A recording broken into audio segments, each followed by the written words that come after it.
Hey, what's up guys, welcome back to another monster video. So in today's video I'm going to review the monster from the race, Parrobot. So we got a rank 4 here. I'm going to go ahead and feed it up from level 1 to 140, show you guys the best skills, the best stream setup, and everything you need to know. So I hope you guys are excited. If you are, make sure to drop a like, subscribe. Anyways, let's go and get started. Alright, so take a look at this. We got 2 rune slots open on this monster, and it's a fire with metal, so a mix of 2 elements.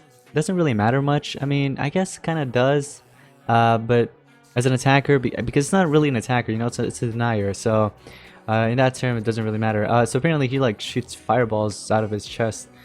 Kind of cool. Alright, so let's take a look at the traits. Immune to blind, hardened 30%.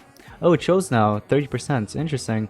And then status caster area ignite. So in the beginning of battle, everybody will have area ignite basically. So in terms of traits, I'm not really a huge fan, but hopefully the skills change my mind. Alright, and of course, Team Spirit did go for, you know, 95 laps, so we got rank 4 Parrobot, which is pretty sweet. So I'm gonna go ahead and feed it up slowly, of course, to that level. This is it's a very small monster, right? I mean, look at it. It's just so small. Is it just me? The monster's too tiny. Alright, so here we go. We're at level 130, and there we go, 140. Let's take a look at the stats. So what really matters is speed. So 13,230 speed, that's really good at level 140. So comparing it to the other monsters in the Galactic era, or just in general, this speed stat is actually pretty good. So anyways, what we're going to do is take a look at the skills. We have a moderate fire damage to an enemy, applies time stop and burn. So you have that time stop and the burning. Alright. What else we got? Babbling Tales, which is a cool activation to everybody. But here's the thing. You activate cooldown on one enemy first and then to all enemies. So this can technically bypass dodge area. Alright. What else we got? Deals moderate metal damage to one enemy, applies time stop to one enemy. Okay, so you're dealing some damage and then you're applying time stop to everybody. Applies immune to death countdown to one ally. Resource all cooldown on one ally. Okay, I guess that could come in handy in some cases, but most cases you probably won't run it. Now you do have a time stop here, but it's not spammable sadly. Let's see if we do have any denials that are spammable. Sadly, no. We have a 0 cooldown here, 24 stamina cost, and it's just a low metal damage to one enemy. So your best bet would be either Eyes on You or this alarm skill. So one of the two, you can go ahead and run. It's really up to you. I mean, we already have an AoE time stop. We already have a single target time stop. We might as well just go with this. Why not? So, not a huge fan of the alarm skill, but alright, so this monster overall is kind of mediocre.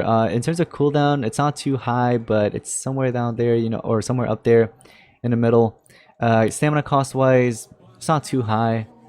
So, anyways, so in terms of giving runes, what I would recommend is give in 2 speed and 1 team speed. So you need another monster that will take in the first turn, remove pause or status by clearing the path for this monster, because if you don't, you face a, you know, let's say a megaton monster, it's gonna screw you over. So make sure you have something like that. So here's what I ended up doing. I went with 2 speed and 1 team speed. Of course you can do triple speed again, or you can even do triple team speed. Just make sure this monster takes in second turn before your other monster that could remove pause or status effect or trait disable.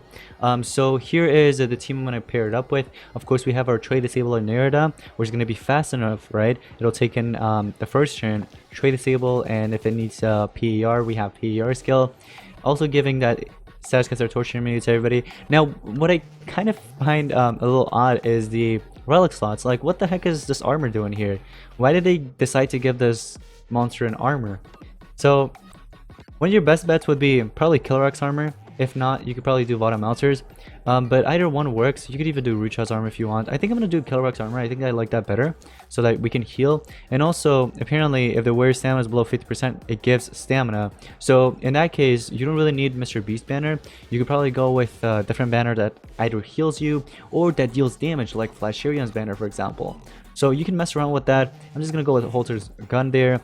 Now, of course, I don't have any attackers here, but the way we're going to defeat the enemy will be to continue denying them over and over again.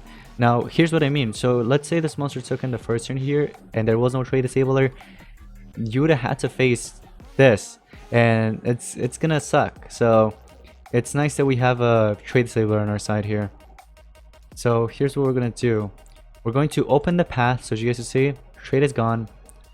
Now that the path's open, we can actually bypass the dodge area and deny both of them, actually all 3 of them, with this one skill.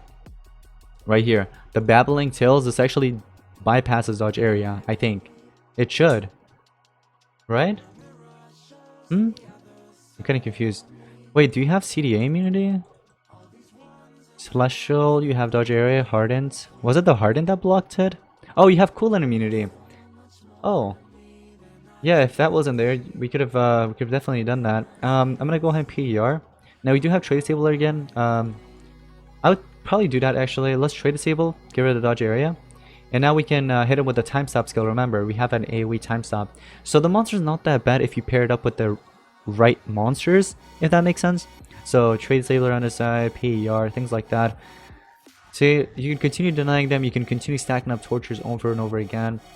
You could definitely win that way. I'm gonna go ahead and eliminate you, just so that when you come back, I can go ahead and hit you with this and eliminate you, so no more resurrection. And of course you get denied a little here, but it's okay. You can always NER if it's needed. Charge up again. We'll do the trade disable for fun. Twisted Future, no worries. See, the monster died. Oh my gosh, Soul Drag just took me out. Whoa, that was a lot of damage. Now we could just do something like this. And if we need to heal, we can heal. Time stop. Now you can also restore cooldown and apply immune to death countdown. So as you guys can see, the other two skills are on cooldown. Let me see. I think she's also hit with CDA. Or she recently healed, right? She recently healed.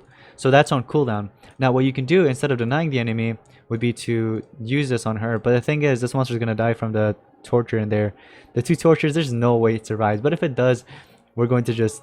Oh my gosh, it actually did survive. 1700 HP. Now look, all the skills are back on, like they're deactivated. So we can go ahead and use this healing skill again if it's needed.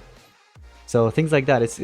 It comes in handy a little, you know, from time to time. But in most cases, you won't really need it. You'll mainly use your denial skills here and there. Oh, we got a tier 6. Oh my gosh. That's awesome. So yeah, the monster overall is not bad, but also it's not the best. It's mediocre in my opinion. We get Adam here this time. So we could do his first PER. Oh, you have evasion. Oh, whoa. I mean, not evasion. You have anticipation. I didn't even see that. I could have went on with the battle, but it was just going to take a long time for me to win. So let's just go back. Let's reset this, alright? So here we go. This is kind of similar to the previous match. Except, let me just check, make sure there's no anticipation talent. Cool. Okay. So, PER first, giving the evasion, and then trade disable. So now the thing is, we can't really deny these other two monsters, sadly. So the only one we could really deny would be that one, the tank that we just PER'd and trade disable. No worries, my monster died, but it could come back. And also I can always just resurrect if it's needed. Oh my gosh, you just went ahead and NER'd everything. So in my opinion, I don't think this monster... you should really use it in... what's it called? PvP? I wouldn't really use it on PvP too much. I think it'll be mainly like a Team Wars monster, I would say. This monster is definitely more of a Team Wars. And not much of a PvP. Oh my gosh. Oh, that's not good. Holy Resurrection, and then we'll heal everybody. See what I mean? Like, and now you're gonna have to keep facing that. And you guys see King Adam everywhere now in PvP, so... Oh man, I'd probably pair it up with Shadow Nia. I mean, Shadow Nia probably does a better job because this monster, you have to wait for it to cooldown. Shadow Nia, it only has one turn cooldown and you can continue cycling that in a way, you know what I mean, until you run out of stamina. So I'd probably pair it up with, I would say, Shadow Nia. So do that. But anyways, guys, that's going to be pretty much it for today's Monsters and Monster review on the monster Parrobot. Let me know in the comments down below what you guys think about him. What rank did your team go for? Let me know in the comments. But yeah, thank you all so much for watching. I'll see you in the next one. Peace out.